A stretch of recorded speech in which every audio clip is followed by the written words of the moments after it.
பெரிய அறிஞரை ஜெயிக்க முடியுமான்னு வைங்களேன், அறிவால் நம்ம ஜெயிக்க முடியுமானா முடியாது.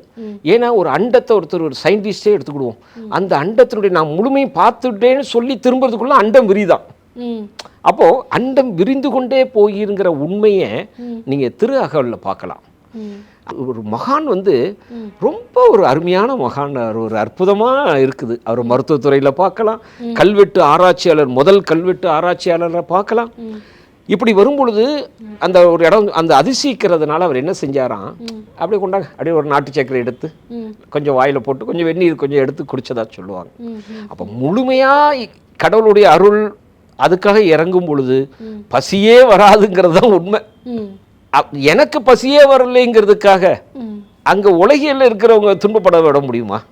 அப்போ அவங்க துன்பத்தை போக்குறது தான் அந்த தர்மசாலையை வர ஆரம்பிக்கிறார். இந்த ரெண்டு விஷயத்தையுமே சைமல்டேனியஸாக புரிஞ்சிக்கணுங்கிறது.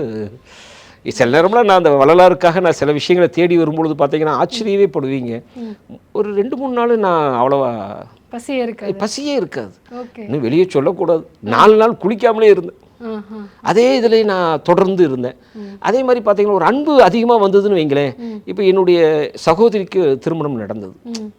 சகோதரி திருமணம் நடக்கும்போது பார்த்தீங்கன்னா 2 நாளாக நான் அலைஞ்சிட்டே இருந்தேன். அவள் மேலே இருக்கிற அன்பில் அவளுக்காக செய்யணும் பொழுது இப்படி ஒரு சகோதரிக்கு அவர் அன்பு செலுத்தி இருக்கும்போது 2 நாள் தொடர்ந்து அலைஞ்சேன். இன்னொரு விஷயத்தில் நான் ஈடுபாடாகி இருக்கும்பொழுது 3 நாள் 4 நாள் குளிக்காமலேயே இருந்து அதே இடத்துலையே உட்காந்து வேலையை பார்த்தேன்னா இறைவனை நினைச்சவங்களுக்கு பசி வருமா? இவ்வளோதானே. இப்படிதான் கம்பேர் பண்ண. ஒரு சின்ன விஷயத்துக்கே நம்மளுக்கு 2 நாள் 3 நாள் காரியப்படுதுன்னா அந்த இறைவனையே நினைக்கும் பொழுது பசி இருக்காது, உணவு இருக்காதுங்கிறதெல்லாம் அது ஒரு மிகப்பெரிய ஒரு ஆராய்ச்சி பண்ண வேண்டிய, அன்பால் ஆராய்ச்சி பண்ணணும், நன்முயற்சியால் ஆராய்ச்சி பண்ண வேண்டிய விஷயமா இருக்குது அது.